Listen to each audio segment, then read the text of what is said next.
photographers like. Hello and welcome to Coffee Time with George and Dan. And welcome to Live at Epiphan. It's Thursday at 3 o'clock Eastern, and we're here to talk about some cool stuff, right, Dan? Absolutely. Yeah, we've got a lot of interesting things. Not to bury the lead, but we are going to be talking about the world's smallest camera. We'll get to that in right a second, but I think there's some news that was happening around CES, some different things going on. Yeah, I mean, thinking of cool technology, this time of year, everyone starts to think about CES. And so we want to talk a little bit about some of the things that happened or didn't happen last week at CES, but also what are trade shows anymore? Yeah, good question. I always get excited that, for CES because it's like new cameras, new display yeah, technology, all that fun gadgety stuff that kind of makes its way into the consumer market, and we get a little preview of what's coming in maybe some of the pro functionalities that we're going to have on the new phones and how that might play into a lot of video production stuff as well. So it's always yeah, pretty and we'll exciting. we'll talk in more detail there, but we wanted to mention, CES normally is really interesting, and CES hasn't gone remote like a lot of other shows have. At the same time, practically no one went. I've heard from people who did go that it was basically a ghost town. Not much going on, and all of the big companies did announcements online themselves independently of the show in the days leading up to it. And so maybe that comes back to the question, what is even CES or these big trade shows anymore? I don't know. And of course, just the other day, the delay of what historically pre-pandemic was one of our personal favorites, ISE, which used to always be in Amsterdam, has moved to Barcelona, but being delayed instead of the first week of February till May. There's... That's interesting. I think what we could expect is that some of these events become like tentpole digital virtual events where, a bunch of announcements are made. Maybe in the future, CES becomes a studio somewhere, a soundstage where everyone makes their announcements and streams virtually. It's going to be interesting to see how some of that plays out. Yeah, exactly. But kind of related to that, I'm sure some people, maybe not everybody cares, but some people might have seen the news. The Golden Globes just did nothing. They didn't they didn't stream. They weren't televised. They did a live blog. I mean, that seems like the complete opposite. It's like some shows are trying to remain in person. Some are trying to do some hybrid thing. And then you have a major awards show with like the Golden Globes just giving up entirely. I don't know what that's all about. It's a wacky world out there right now, George. Exactly. Is it optics? I don't know what it is. Well, speaking of optics, we are going to get into some cameras in just a moment, but I want to say hello to everybody in chat. We've got Linda, we've got Sonoga, we've got Aaron Werner. Hey, thanks for being with us. Aaron Parecki's here. Hey, good to see you, Aaron. Thanks for joining us today. Always great to hang out with you as well. Absolutely. Yeah. Well, I don't know why that would look familiar, Aaron. That's strange. Let's dive into it. Let's get into this main topic here, the world's smallest camera. This is a news item that came out just before the end of the holidays that, not CES related, but we wanted to touch on it here. We have a couple of camera topics, but contrary to that one guy on Facebook, video's not going anywhere. People using video is not going anywhere, and it's still a thing, and it's being pushed to the limits. And so this one's really interesting. You saw this one, I think, Dan, and this is fascinating. Yeah, I just stumbled across this in the newswire. I don't know if we have the screen share. Adam will show this off a little bit, but researchers at University of Washington and Princeton have developed a camera that is the size of a grain of salt.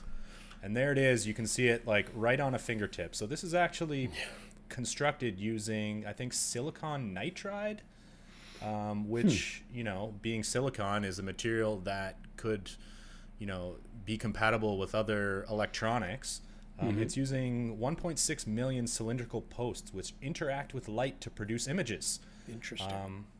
So what is the most, practical application for this? Could be endoscopy, so medical imaging. And that's what these sort of technologies known as micro cameras have been used for before. But I was looking at some of the images, and apparently this camera can produce images at the level of quality of a camera 500,000 times the size. So you're seeing here on the right, just like on the left side, you're seeing some images that are produced with like more traditional micro cameras, and on the right, some of the images that can be created with this new camera. So interesting. Pretty impressive. So I don't know. What do you think about this, George? And anyone in chat, share your thoughts. How are we going to use this? Well, I mean, my immediate is always, medical applications, right? Because that's, I guess, for us here at Epiphan, so much of our products have been used in medical applications over the years that, we already have Epiphan products capturing from things like endoscopes for different uses. So for me, that's my immediate jump is, this is going to make, some of those procedures where they need to stick cameras in delicate places a little more comfortable, a little less invasive. So that's a good thing. And if it's higher quality, like you were showing in those samples, then that's going to mean, obviously better diagnostics, which is fantastic. So it's fascinating. Maybe someday that leads to these being embedded in your eye so we don't have to carry cameras around anymore. I don't know. That's some crazy sci-fi tech, George. Yeah. Well, I mean, if anyone else in chat is a fan of The Expanse, right? That's how they do it in that show. They represent the reporters and documentary people filming by cameras embedded in their eyes. And it's kind of a fascinating idea. And maybe this is the path to that. Yeah. Our colleague Adam had a couple good ideas. Adam Palmer, he was talking about, okay, maybe we could put this sort of in the center. Well, he wants to put it on a drone. Let's be honest. Well, yeah, he does love drones. And that would make sense because it's small and light. But how about putting it in the center of your LCD display so that you get better eye contact? So rather than, trying to, like right now, I'm not looking right at you, George. I'm looking at my camera lens. Well, exactly. It'd be nice if I could put my camera lens right in the center of my screen. And I mean, we're starting to see this with cell phones with, fingerprint sensors that are right in the center of the screen, cut out camera holes within the display. So maybe this makes sense if you could get it small enough right in the center of your video conferencing screen so that people can have eye contact once again. Well, funny enough, call back to the CES part, we actually saw a couple of prototypes from both Samsung and Dell at CES that are trying to do exactly that, using magnetic webcams that just attach anywhere on your monitor, essentially just floating. So if you need it to be right in the middle, you put it right in the middle and it keeps your eye line. So it's definitely coming, but those are obviously still bigger and bulkier. So something that's that small or even transparent could have a ton of potential. But that, for now, I think we'll have to deal with more traditional webcams or mirrorless cameras like you and I use, Dan. But that's a great segue into the other thing we spotted, which was, I would say, a good improvement potentially in webcams that was also talked about at CES. The first one is from Anker. Anker, for those who are not familiar with them, make all kinds of different consumer electronics, but they're most well known for their battery packs for charging your cell phone, right? You get a 2800 milliamp battery pack, bring it around with you, keep your stuff charged. They also do make webcams. They make Bluetooth headsets and all kinds of things. They released this new webcam concept, and I think it's really interesting because they're trying to combine everything into one package. It's a 2K sensor, which is good for doing EPTZ, that I think a lot of people are starting to become familiar with this idea, right? You can do some panning and stuff ultimately with a 1080 image. It has a light built into it, a privacy kind of shade built into it, microphone and speakers built into it. So ultimately, this is a piece that they're trying to solve all the problems that people get wrong, I guess. Even just providing that little key light could be helpful to the average business person and office worker who, after 2 years, still can't get it right. Yeah, exactly. A nice, maybe this doesn't qualify as the ring light that most of those folks seem to think is the best, but it's not the first time we've seen a light on a webcam. And no, Razer did it already. Yeah, but I think the addition of the larger sensor, which, to be honest, was the drawback of the Razer camera that had the ring light built into it. The sensor kind of sucked.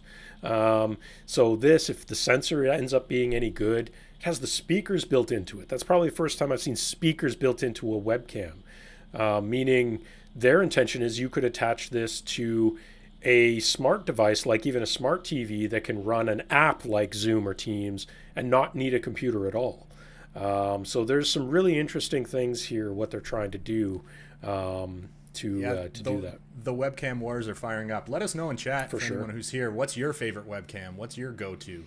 You know, we have like the big ones like the Logitech C920, Razer's webcams. Do you just use the built-in webcam on your laptop? Let us know. I hope not.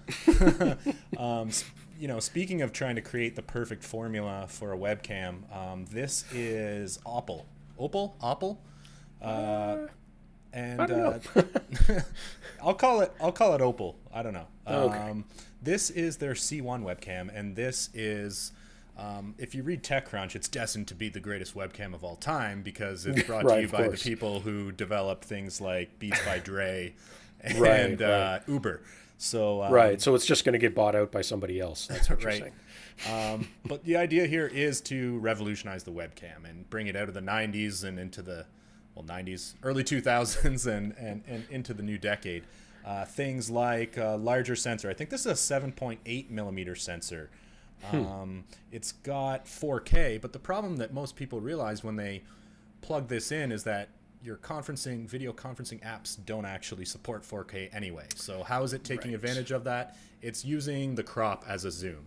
I think it's a Sony sensor inside of here, which is positive. I mean, that should be good for things like color. But really, the formula for a webcam, I think, goes beyond just what sensor you're using and what hardware. Software and processing is important too. They do have some examples here of like a left-right comparison. For me, so the left side here is built-in Apple camera on a laptop, and the right side is the Opal. For me, it looks like there's maybe a little bit better depth of field on the right image, but to be honest, like I can't endorse that is significantly improved over. No, it needs some color help, that's for sure. Anyway, what do you think about the webcam word, George? Like, where's this going? How is this going to continue to develop? What they're doing is not a new trick. I was actually, when you first pulled this story up, I was reminded about a Nokia smartphone that's almost a decade old now that had a 41 megapixel camera built into it, but it only produced final images of 5 megapixel because it used software interpolation to denoise everything. It would look at all 41 megapixels, throw out the garbage, and only keep the clean pixels so that if a dark, noisy, whatever was all just gone away with. Now, most people have gone the route of honestly still doing that, but we're still using software on pretty much every smartphone, whether you're an iPhone user or an Android user.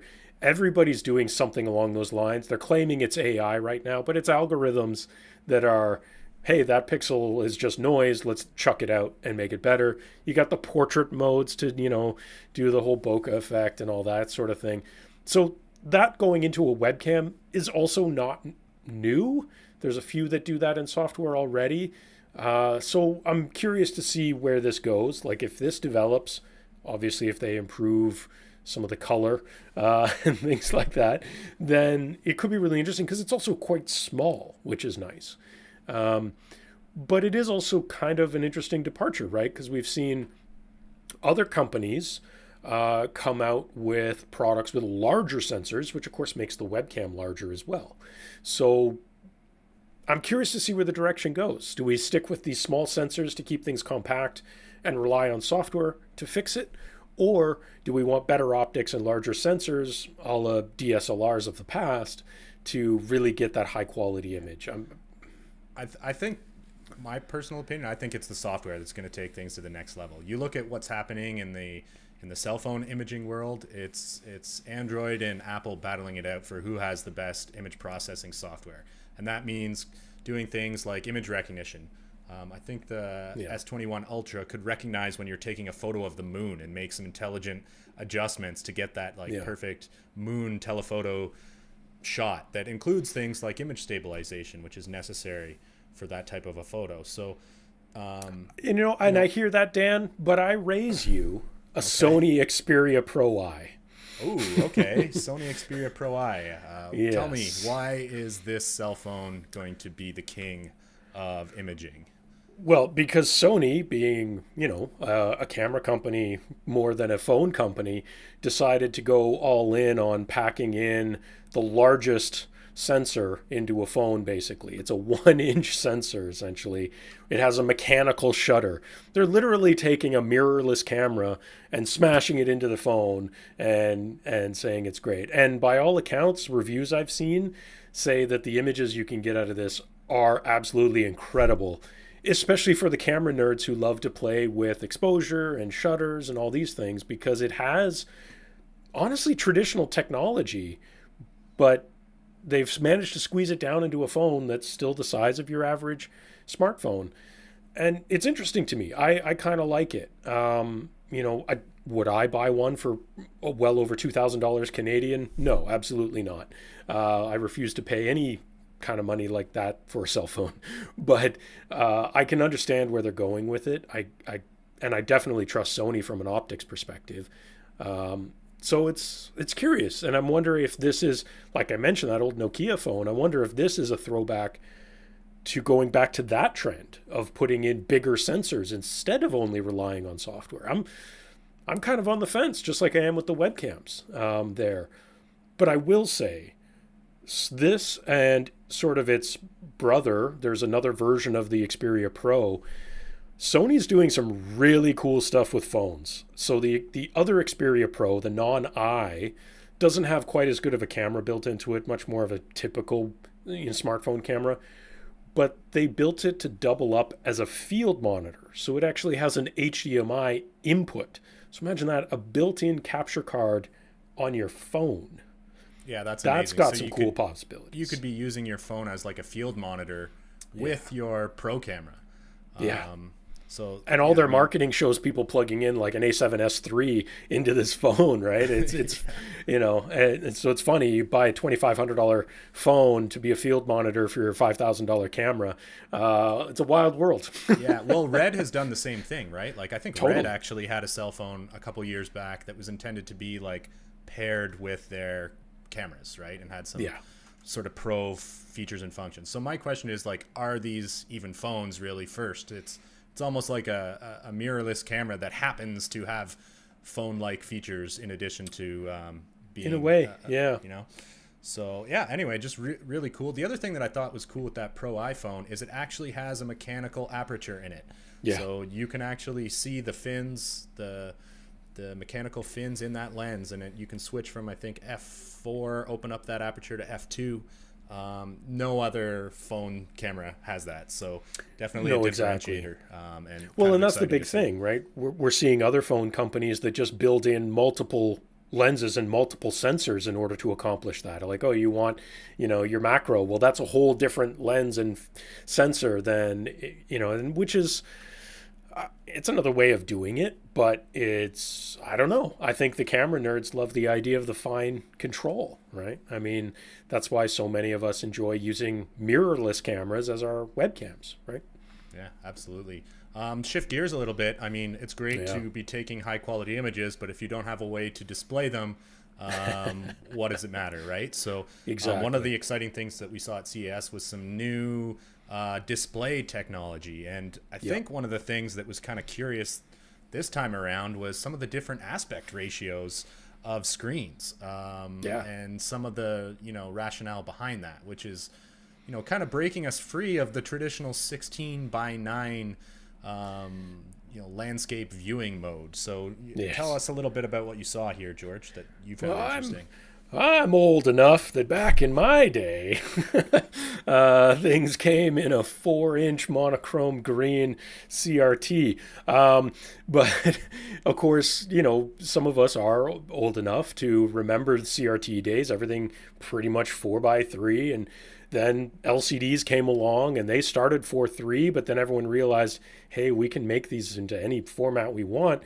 And for some reason, we settled on 16:9 and 16:10 because we imagined we'd watch movies on them.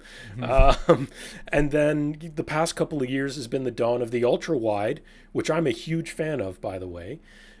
And now I think we've gotten to the point where instead of just using whatever monitor fits or you can buy and you just have to make it fit your environment, now we're starting to make the monitor, like our lifestyles and the monitors, really buy what you need, and these productivity ones. So I've been a fan of the Samsung Odyssey G9 for the past couple of years. They've had a couple iterations.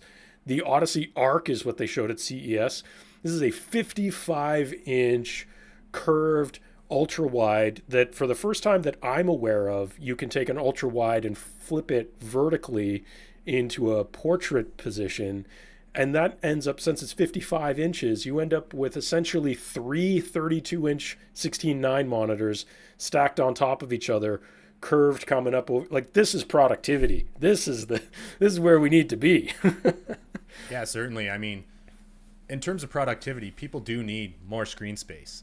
Yeah. But how they're achieving it right now is typically maybe connecting a monitor to their laptop, where the laptop display almost becomes irrelevant. Or you're going, crazy like me with 3 monitors surrounding your head and it's taking up all your desk space. The ultra wide 49-inch makes a lot of sense, but you're really not taking advantage of the verticality that you have in front of you while you're sitting at your desk. So that's, I think, really interesting here. We did see something similar out of LG, which recognized this opportunity.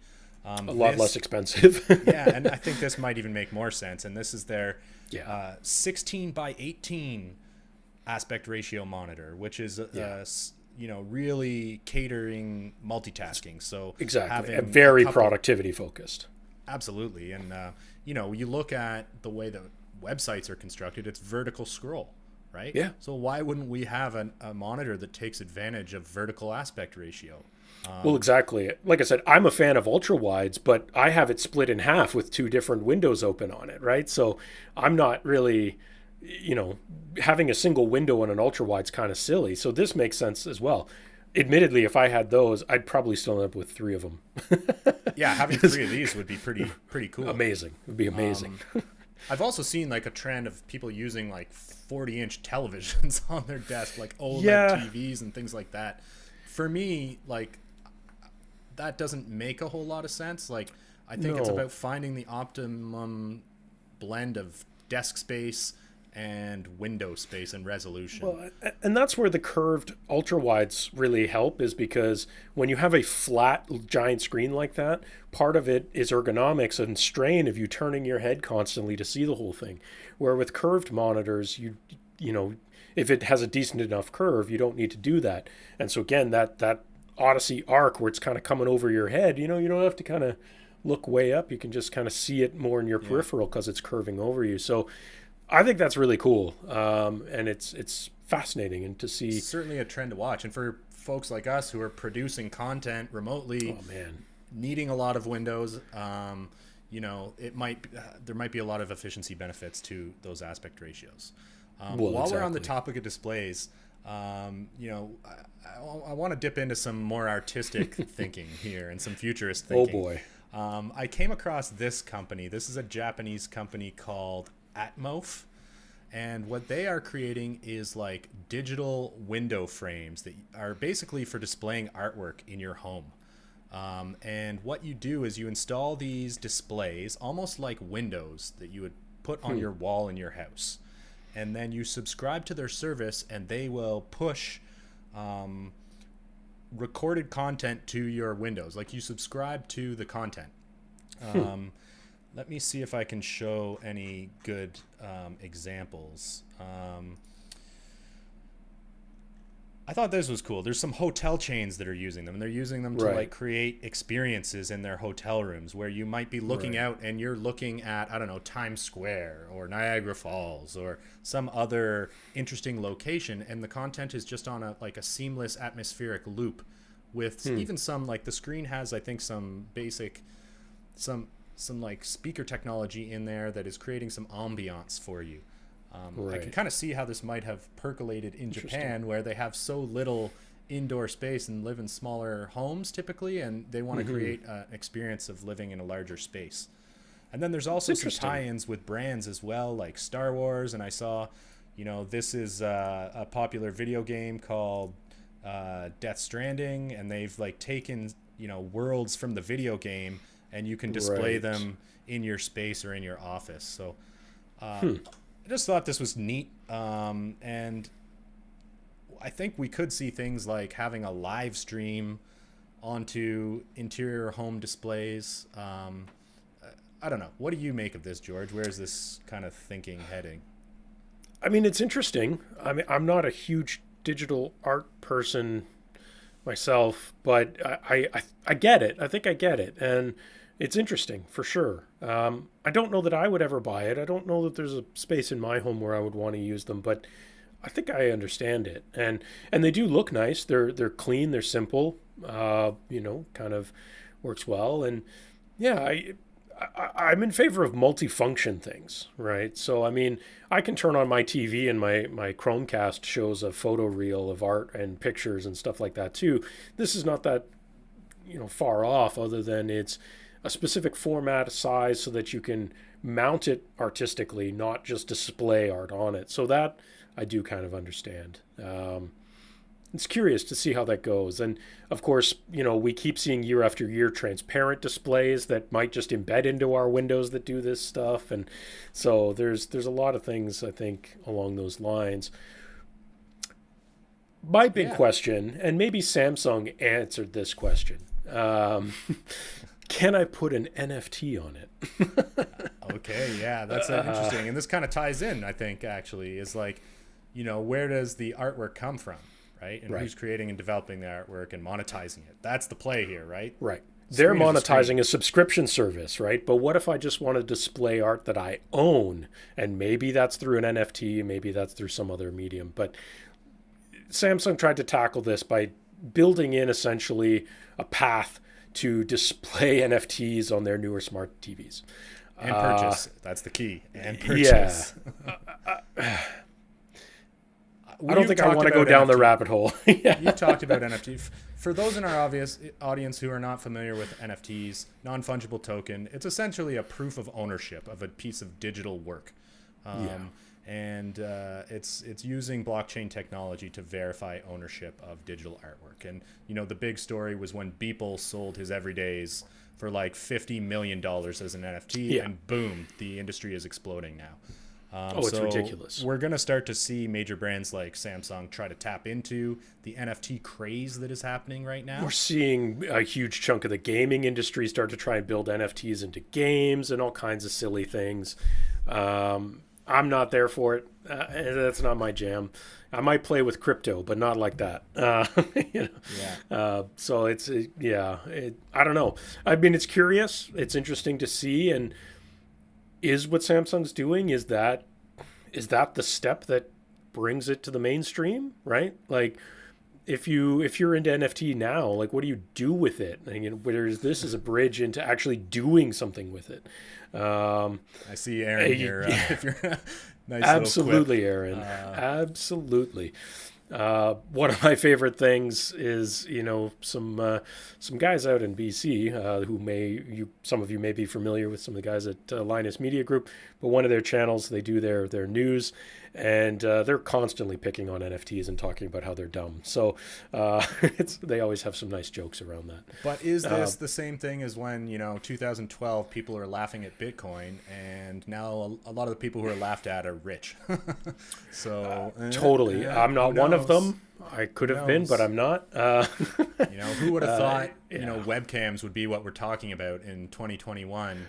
Totally. Little changes in the world can cause big ripple effects in, what technologies take off. So, but I am a little curious about, like, whether it's this Atmoph window display or the Samsung TVs, like, what kind of future are we headed for? Right. It reminded me of Black Mirror, which if we show the screen share I've got up right now, this is from a popular Black Mirror episode called 15 Million Merits, where essentially, folks are living in inside a digital display, essentially. And then this fellow, he sort of increases his social standing in life, and he gets upgraded to some better displays and some better digital art. And that's the metaverse.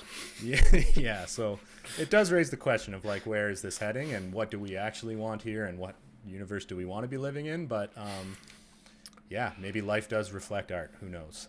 I guess we'll see what happens. Potentially. But yeah, I mean, if anyone else has any thoughts on NFTs, have you bought an NFT? Do you understand what they are? Do you care?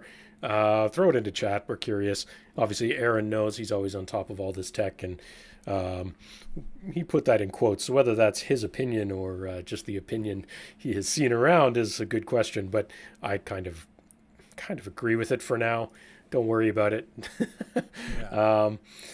Yeah, so, we'll see. But again, the metaverse stuff, that's, man, the world's changing again. Yeah. Well, if you want to catch up on some metaverse, and in particular, Horizon Workrooms, which is the metaverse working space, you could check out our YouTube channel, actually, because we've got a lot of great videos that have been on there recently. We'll show you here. We've got some new videos coming out just this week. H.264 versus H.265. What's the difference? Little how-to videos like how much bandwidth do you need for live streaming? But we did spend an entire day working in the metaverse, and Marta and I shared some of our impressions of what that was like. And honestly, it was better than we thought it would be, although it's, I would say, still in beta state. We could see this becoming more of a thing as the technology gets better and better. So yeah, and you and Marta did a great job on that. And I'm not going to say who it was, but we had people reach out to us, privately and say that what you guys put together for that was better than what some of these companies are doing themselves. So it is a great piece, and I think you guys really explained it well and kind of showed the highs and lows of it. So anyone who missed that episode, definitely go back and check it out. It's fascinating because you might find yourself in the next little while working in an environment like that. So who knows? Be ready. Yeah. Speaking of Epiphan content, anything else that we've been creating in the content world? Yeah, well, I mean, if you're more into traditional social media stuff, we have some blog posts that we've put up, including one talking about LinkedIn and what LinkedIn Live is trying to do in terms of marketing. This has been such a slow burn for LinkedIn to really get LinkedIn Live to be a thing. I think they're getting there now once they identify who the audience is, both users and consumers. So we have a great blog post talking about that. We have another one talking about hardware versus software encoding. That's a pretty big one, which is a question we constantly get every day. Myself and the other guys on the customer success team here at Epiphan, this is probably one of the number one things we talk about. Why would people choose one or the other? So always check out the blog. We're always putting up some great stuff there. If you prefer to read some of those things, Dan, you talked about, like H.264 versus H.265, we have all that in written format instead of in video format, if you prefer it that way. Yeah. And we do have some stuff coming up. So I saw Sonoga had a question in chat earlier. Any new hardware devices from Epiphan in 2022? I don't really have a specific answer for that, yes or no. But I can say that we are obviously always rolling out updates for our Pearl products, and definitely a lot is planned for Epiphan Cloud. So if you're a Pearl customer and you use Cloud, cool updates are coming. If you're a Pearl customer and you don't yet use Cloud, you probably want to check it out, because there's some really cool updates coming for it in the very near future that are just going to make people's lives, especially those who have a bunch of Pearls, it's going to make their lives a lot easier.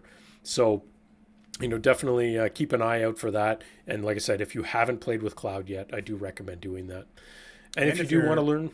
If you want to just learn more about the Epiphan Pearl line of products, we do have a webinar coming up on February 2nd. You can go to epiphan.com/webinars to learn more about that. We're going to be covering the Pearl product family line. Adam, I think we've got a screenshot here. Pearl Mini, Pearl Nano, Pearl 2. We have a variety of options here. What's the right one for your workflow and your project? Well, join us on this webinar and we'll walk you through all of it. You can learn about, what's the best fit for your use case and understand all the awesome features. And that's how we produce this show with Pearl 2.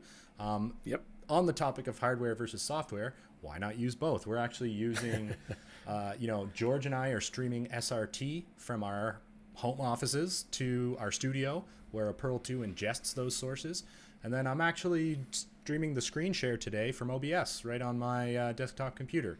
And that goes into Pearl 2 as well. So you can use a combination of hardware and software depending on the kind of content you're creating. So be happy to share more about how to do these kind of things if you want to show up to our webinar and learn more. Absolutely. I think that's a good place to wrap it up. Thanks everyone for joining us. There was a lot of chat here, and I don't know if I missed anything in here. There's a bunch of good stuff here. I see Marta was talking about his Marcus MKBHD's videos about various different things with phone cameras and stuff like that. He always has great content around phone cameras if you're someone who really needs to dig in deep.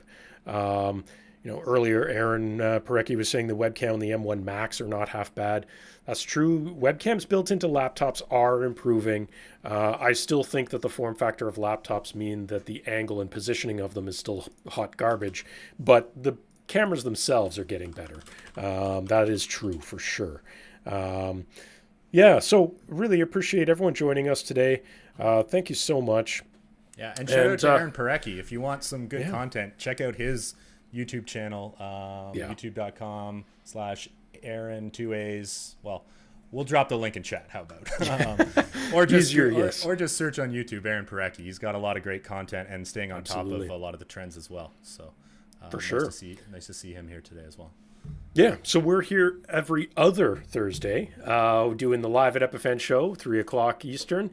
And the weeks that we're not here doing this show, we are doing those webinars like we talked about for next week. So every week there's something for you from Epiphan that hopefully you find interesting, helpful, and to learn something. So thanks so much. Follow, like, subscribe in all the places. We will see you next time. Have a great day, Dan. Have a great day, everyone. Bye-bye. So long.